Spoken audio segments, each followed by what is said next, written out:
What's up, guys? Today we're going to talk about one of my least favorite subjects, and that is jiu-jitsu warm-ups. So the one thing about this course is that in the digital marketing world, it's called an evergreen course. And what that means is that as the seasons change, we're able to continue to modify this course and add things into it. And so this video did not appear originally in the beginning of this course, but I decided to film it and put it in there because of a couple things that have come up recently. And that's jiu-jitsu warm-ups. And so let's take you guys back to the early 1990s, like 1995, I think it was about 1995. So back in the 90s, was the first time I ever brought a Brazilian Jiu-Jitsu black belt to my area to share Jiu-Jitsu with us, and that was Jacare Cavalante. Jacare Cavalante is the founder of Alliance Jiu-Jitsu, one of the largest Jiu-Jitsu associations in Brazil. People like Fabio Jugel came from Alliance Jiu-Jitsu, and I studied under Jacare for many years. And I want to talk to you guys about the first day he came out for a seminar. So we did a 2-day seminar. We invited him to a karate school, and he did a seminar there, and the next day he came to my school, and he brought another brown belt at the time, who's a black belt now, Felipe Nieto. Felipe has a martial arts academy, a jiu-jitsu academy in New York, I believe, right now. And then Felipe Nieto stayed with me and stayed training at my academy, teaching me for quite a while, so he stayed with me for a little while. So it was an awesome experience in my life, but the thing that was not awesome was the warm-up. So when Jacare came, he had like a 2.5-hour seminar, 3-hour seminar, something like that. And the warm-ups were almost an hour. They were about 45 minutes. And the warm-ups consisted of cartwheels, handstands, frog jumps, bear crawls, just you name it, it was there. And by the time we were done with the 45-minute warm-up, we were all completely dead, even people that were in really good shape, because back then I was in like phenomenal shape, and I was still like, man, that was a freaking crazy warm-up. A lot of people, I would say half the class, were not even able to continue on with the seminar. The instructor that brought Jacare was so upset over this experience that he refused to pay for the seminar. And I think that it was a really messed up thing for him to do. And I ended up paying, I believe, it's such a long time ago, I don't even know. I think I paid a little extra to make up for it. But anyways, it was a messed up thing to not pay for the seminar, but he was like, man, like I hired him to come here and show jiu-jitsu, and instead we did push-ups and frog jumps and sit-ups. He's like, I could have done that on my own, and then none of my students could handle the class because they were all exhausted. Now, we kept those warm-ups going like that for a long time. It wasn't that long, but we wouldn't do 45 minutes to an hour, but 20 minutes, 30-minute warm-up was pretty standard. And I believe I lost more students in those jiu-jitsu warm-ups than anything that's ever happened in my martial arts academy. And it got to the point where students were arriving 20 minutes to a half an hour late just so they could get out of the warm-ups. And then I got a call from Duke Rufus. You may have heard of him. Duke Rufus owns one of the most successful mixed martial arts academies in the world, and he's only about an hour away from me. So I've known Duke for a really long time, for a long time. I've had students train there, and I've trained there, and we've flopped back and forth. And then I've had students even teach jiu-jitsu at his academy before, but he brought in some Brazilians to run jiu-jitsu classes, and he said, man, he called me and said, Justin, I don't know what to do here. He's like, I've got these really high-level Brazilians. They're 2 world champions running my jiu-jitsu academy for me. I'm teaching kickboxing, they're teaching jiu-jitsu, but I'm losing all my students because they can't handle the warm-ups. And that was about the time where I said, Duke, I said, man, I think we should get rid of these warm-ups. Like, the warm-ups are not working, they don't do anything for us, and we're losing students. And so I stopped doing warm-ups. When I stopped doing my jiu-jitsu warm-ups, my martial arts academy quadrupled in size. Now, does that mean that my students are coming here and they're training cold? No, that's not what that means. But the way that my jiu-jitsu classes are taught in my particular martial arts academy, and for probably most of you guys, is we start off with techniques. Techniques aren't a really hard workout. They're just learning moves, but your body is in motion while you're doing them. So by practicing these techniques, you're starting to get a little bit of a warm-up. Then before we do live grappling, like open rolling, like we're just gonna high five, fist bump, and roll, then we always do drills to start. And the drills are designed to be a warm-up, to loosen your body up and things like that. And then after you've done the techniques, after you've done the little drills to kind of loosen your body up and feel a little grappling, then we're at live rolling. Your body should be perfectly warm by then. There's no reason why you have to exhaust yourself and like practically cripple yourself to be able to do a jiu-jitsu class. It doesn't make any sense. Now, at my personal martial arts school, also at my dojo, 2 of my jiu-jitsu classes, we have kickboxing beforehand. And so my jiu-jitsu students, they're already warmed up because they're already kickboxing, and then they're coming into the jiu-jitsu program. Now, on 2 of the days a week, I don't have that, and so I still lead a little bit of a warm-up for the people that are coming in cold. And I live in Wisconsin, and I might have talked about this in the videos before, but in the winter, it gets really, really cold here. So we do a quick little jiu-jitsu warm-up on those days, on the days that I don't have kickboxing beforehand. I'm going to show you guys that jiu-jitsu warm-up right now. Not the whole thing, but I'll just give you some ideas on how to run a jiu-jitsu warm-up. But I also want to mention that yesterday before class, I saw my son Leo. You see Leo in a lot of these videos here. And I see my son warming up for jiu-jitsu, and he's sitting there with his legs crossed, and he's just breathing. I'm watching him like, oh, Leo's warming up, right? That's a jiu-jitsu warm-up, right? I mean, that you're breathing, you're getting the blood flowing, you're getting your heart to go. You know what I mean? That's a jiu-jitsu warm-up. So the schools that are doing frog jumps and cartwheels and bear crawls and hip escapes and all this stuff. Now, I'm not saying it's bad. It's not bad, but I have a feeling that you have students that are saying, I want to do jiu-jitsu, but the warm-up's really not for me. But we have a judo program here, and we're having a hard time keeping students in the judo program, so I just started helping out with the judo program. I called every single member that has canceled in the last year, and it's a significant amount of them, and almost everybody told me it was the warm-up that made them cancel. So you have to think about that as you're starting your jiu-jitsu journey, especially if you're an instructor. And I would say, if you're asking your students to do something in a warm-up, but you yourself are not able to do it, no matter how old you are, I would say that don't ask your students to do it. If you can't do it, don't ask your students to do it. And I see that all the time. I see jiu-jitsu instructors that are a lot fatter than me, and they're having their students do no-handed cartwheels and handstands and all this crazy stuff, man, and you're gonna lose students fast. But if you do want to do a jiu-jitsu warm-up, what you want to do is you want to do techniques that represent jiu-jitsu, okay? So that would be a good way to warm up. So let me show you a couple things that I would do. Okay, so first thing I'm going to do is I'm going to go on my back, and I'm just going to circle my legs around. What this represents is it represents guard retention, and as I'm circling my feet, my hips are moving side to side, okay? So I don't know how this is going to look on the camera for you. I'll see if you guys can see it. Then try to go the other side. My hips are moving, my legs are moving, getting my knees warmed up, getting my legs warmed up. Backward break falls. We go over the break falls in another video, but every break fall works for a jiu-jitsu warm-up. So backward break falls, and I can roll up onto my leg like this. When I roll up onto my leg, I'm getting a bit of a stretch, but it also represents what an omoplata looks like, right? Because if I have someone's arm entangled in my leg, and I'm sitting up here, that's what an omoplata looks like. Hip escapes. If there's anything in a warm-up you're going to do, I would recommend hip escapes before anything else. Hip escapes or elbow escapes, so we're shrimping.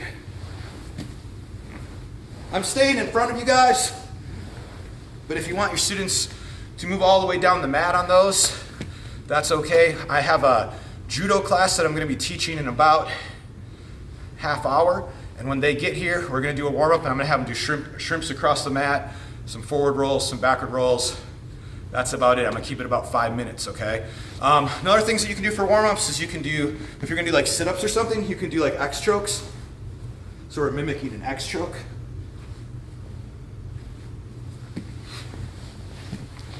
Forward rolls I've taught before, but you can do a forward roll by, if you have a new student, I like to bring a leg up.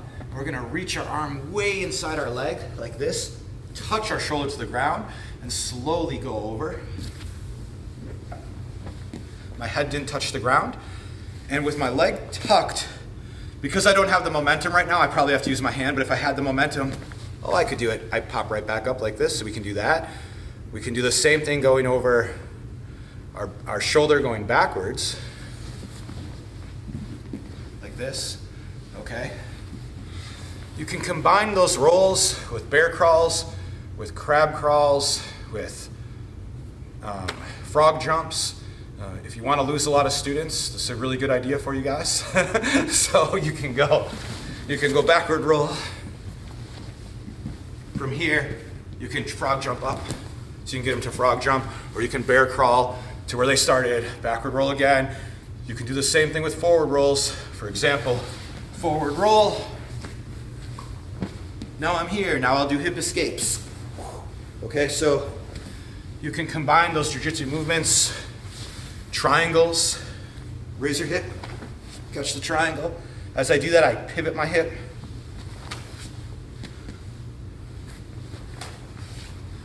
So at least some of those movements represent what you do in jiu-jitsu, okay? But at the same time, if you're an instructor, I want you to imagine the person walking into your martial arts academy. He's 50 years old and he wants to learn jiu-jitsu. He's looking for something.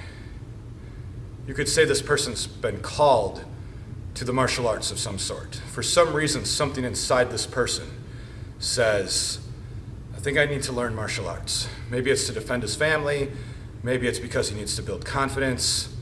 And he walks into the door of the dojo for the first time. He's nervous. Everybody's nervous walking in the doors for the first time. So he's nervous. The main thing about being nervous is he doesn't want to look dumb.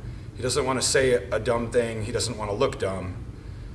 And the very first move in class that he does is a backward roll or a forward roll. That's a horrible way to teach your students, you guys. The backward rolls and the forward rolls and all these things in the warm-ups, they don't even come up that often in jiu-jitsu. And now we're taking somebody who's never been to class before, they're hesitant, they're nervous. I've had brand new people walk into jiu-jitsu classes and the instructor said, oh, okay, we're warming up with cartwheels today. Like a dude who's 50 years old, a little overweight, looking like me. Cartwheel, are you kidding me? The first thing they say is, I haven't done a cartwheel since I was like in grade school. Oh yeah, no problem, you'll be able to do it, just try your best, right? Yeah, and he's all jacked up from doing the cartwheel. He knows everybody's looking at him. He thinks, he's looking dumb. And that cartwheel has almost nothing to do with anything that's coming up in the jiu-jitsu curriculum, okay? Why do it? For a time filler? It just doesn't make sense. So for that purpose, for the most part, I do not have jiu-jitsu warm-ups at my academy. And if I do have jiu-jitsu warm-ups, they're very short and very simple. And if I have a new person walk on the mat, I will simplify them even more. See a brand new person coming in, that's the day that we don't do forward rolls. We don't do backward rolls. I contacted my judo class people and I said, man, we lost a lot of students in judo. I'm gonna contact everybody and figure out why they're leaving. It's a class that I'm not teaching. 2 people said, I was leaping over bags, doing forward rolls. That's cool. People should be able to do that in martial arts, leaping over bags, doing forward rolls. Doesn't seem like that much of a weird thing. But both these people were in their 50s, and one person broke 3 ribs jumping over the bags, forward rolls. The one guy, it was his first class. Come in as his very first class. And then you guys might be watching this right now thinking, oh man, dude, that's crazy. Someone did that their first class, like it's a no-brainer. This is a no-brainer that you shouldn't do this to people, right? But it's not a no-brainer because I walk into jiu-jitsu schools all the time. I've been to 1,000 jiu-jitsu schools, and I'm one of the only jiu-jitsu schools that I know that ceased the warm-ups. Most schools still do them. And my jiu-jitsu school is absolutely packed. We have longevity with our students, and everybody's learning really good jiu-jitsu, and the warm-ups are a very small part of that knowledge. It doesn't matter that much at all. Also, I would say it's a lot more important to stay after jiu-jitsu and cool down. Stay and stretch. Watch some yoga videos. Copy some of that stuff, right? Stretch your back out, your shoulders, your neck. Do that after class when your body's loose and warm and you've already worked out, and you're gonna get deeper and deeper into your stretches, and it's gonna help you recover so that the next day you can come back to class. So instead of doing long, strenuous warm-ups at the beginning of class, spend a little extra time at the end doing a cool down with some light stretches and some deep breathing. Okay, so that's my advice on jiu-jitsu warm-ups. Okay, you guys, so now what I'm gonna do is I'm gonna do my personal jiu-jitsu warm-up. Now my jiu-jitsu warm-up for me personally changes each day depending on what I'm gonna be doing. Am I going to be rolling hard, and I'm going to be showing just techniques that day, and I'm going to be using punches and kicks in my training? So my warm-up will change.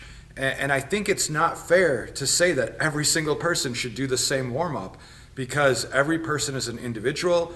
People have different injuries, different things that they're facing, different things that they want to accomplish. And so I do think that the warm-up should be a personal warm-up.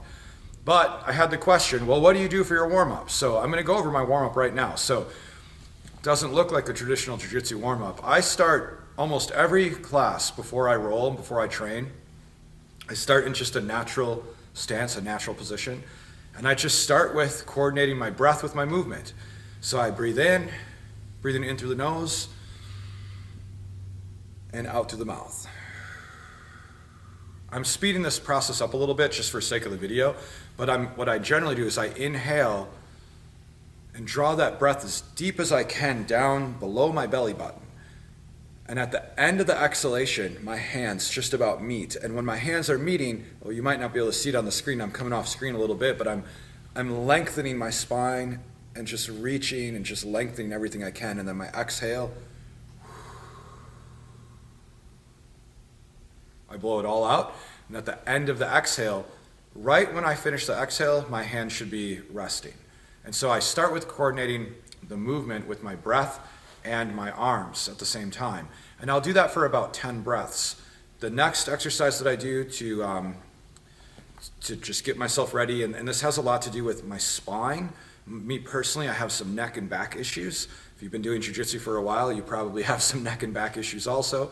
And so I have some neck and back issues, and so these are some things that just help my spine, help me get ready. And so this next exercise, I lift in an inhale, and then exhale with my fist below my chin. I look up towards the ceiling. Now this is a challenging one for me, but I've seen some yoga masters do this one, and the yoga masters have their arms completely aligned, but for me my arms are down a little bit low. But anyways, here we go. Inhale. Exhale.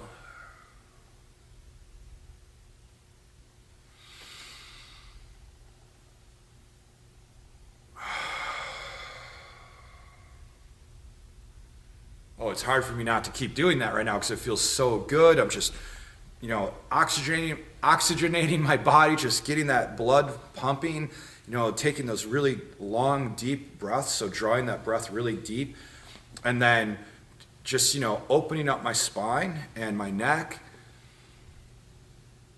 It feels good. The next one that I do from there is I'll put my finger together like this. So from this position here, I'll reach up like this towards the ceiling, and I lengthen my spine. Just want to make that spine as long as I can, and I'm going to just slowly side bend.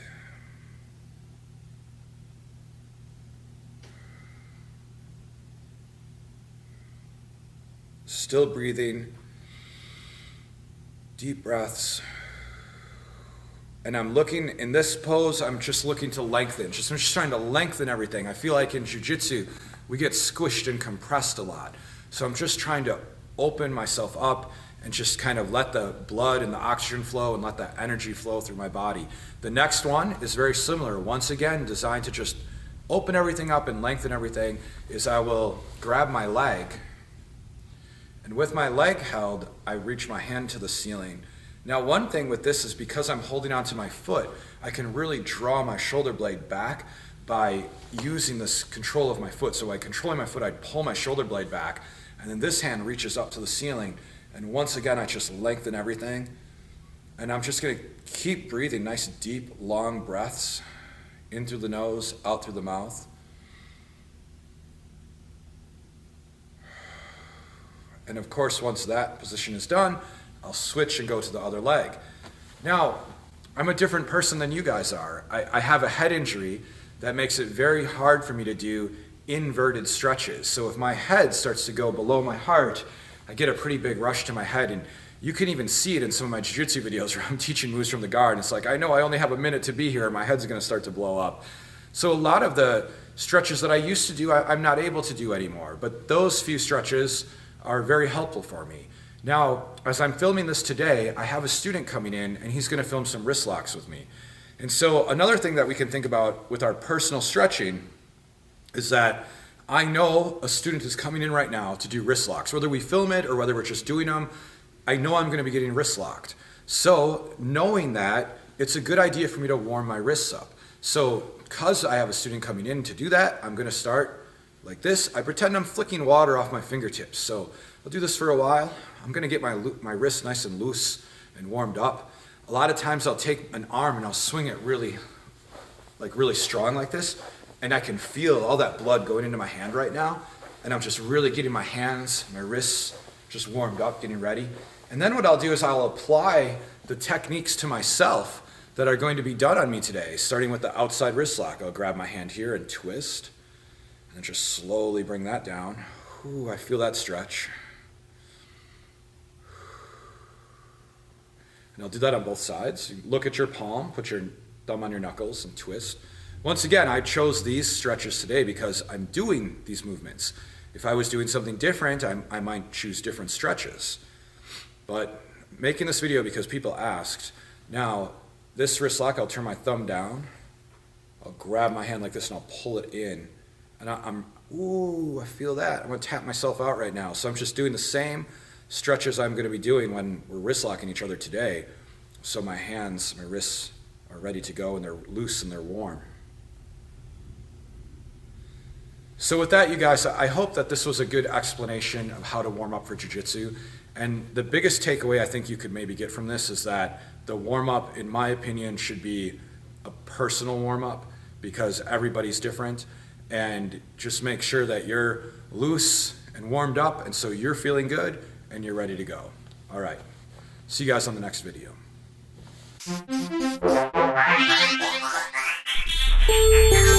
Yeah.